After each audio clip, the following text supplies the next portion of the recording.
Okay, so I think that at this point, any criticism that can be said about the Nintendo Switch Online Retro Library has already been said. But as a recap, here are my personal thoughts that no one asked for. At this point, third parties are more interested in releasing their old games in separate collections, so in terms of first party games, NES pretty dang good, really just missing a bunch of early black box games and FDS games that aren't stuck in copyright hell. SNES, everyone's really just asking for Earthbound and Mario RPG at this point. Aside from those two, the collection is also pretty good, but they also could have had the opportunity to bring back Satellaview titles. N64, well, you all know, but hey, I'm the guy who's currently in a family membership and paying like $10 a year for all of the above combined, so it's still a decent deal when you think about it. $50 a year ain't for me. The Virtual Console piecemeal strategy would still be a good side option to have, but studies show it really only worked for the super popular games anyway. Here's a whole article about it. And don't lie, you guys are also pirating these games on the side anyway. With that out of the way, the one thing I do really like about NSO are the special controllers they've released.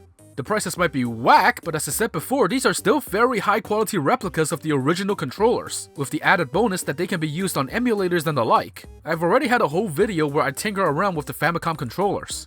And with Nintendo's latest replica controller being the Nintendo 64 controller, more possibilities have kinda popped into my mind. Well, first of all, it is definitely surreal to feel a brand new N64 controller in 2021, this thing is a beauty. The classic rumble, pretty much 100% accurate when you're using it on N64 Online.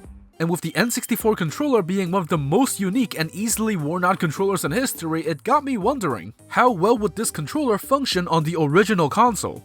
I recently got spoiled by the Wavebird 2, so I started looking. And while there are multiple Bluetooth controller adapters for the original N64, only one so far has claimed to support the new NSO controller. This one from IntecGaming. So hey, for other people who are also considering giving this a try, let's see how great of a match this makes with the original N64. Intec's adapter is originally designed to work with the latest traditional controllers, including the Switch Pro controller plus PS5 and Xbox controllers. A recent firmware update added support for the N64 NSO controller, so you may have to manually update if you're planning on picking one up. The adapter itself is pretty straightforward, with a sync button, a micro USB port on the back for updating the firmware, and an expansion slot just like on the original controller. We'll get to that later. So you just plug it in, turn the system on, press the sync button, and put the NSO controller in syncing mode, and they'll connect soon enough. And yeah, we did it! A wireless N64 experience. Every button works as you expect. Very nice. Roll endslate, see you next video. Alright, just kidding, I know you guys want the nitty gritty.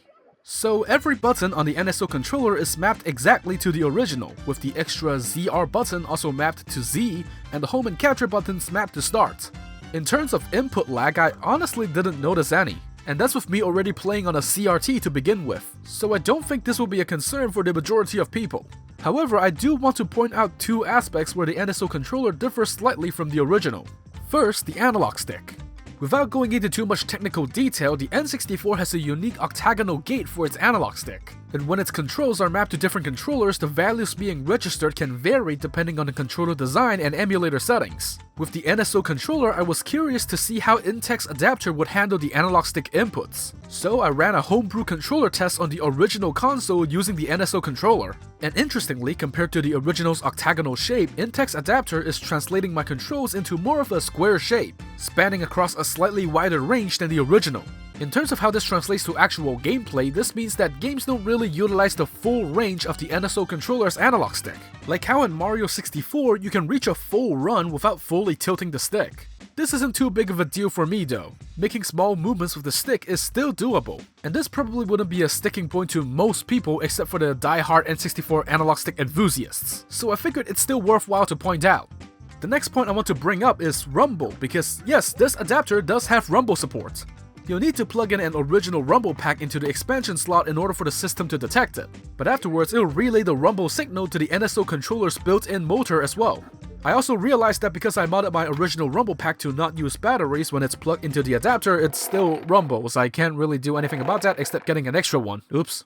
So after messing around with it a bit, I did notice something peculiar about the Rumble. Even though the Rumble pack uses the classic style of controller rumble, the intensity of said rumble could still be adjusted, so some actions vibrate the controller less than others. With the NSO controller though, it seems that all the Intec adapter can do is to tell the controller whether to rumble on full blast or not. So actions that would normally only quietly rumble the controller, like sliding down slopes in Mario 64 Shindo, translate into big rumble all the time on the NSO controller.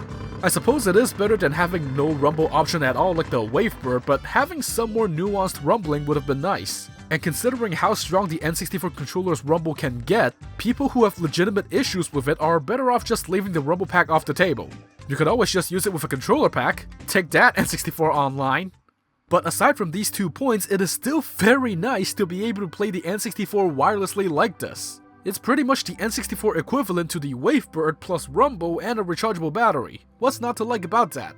The long-term durability of the new analog stick still remains to be seen, and of course there's the usual stock problems going on, but this adapter is a worthwhile way of adding even more usefulness to the NSO controller, and I definitely recommend looking into it for casual N64 fans.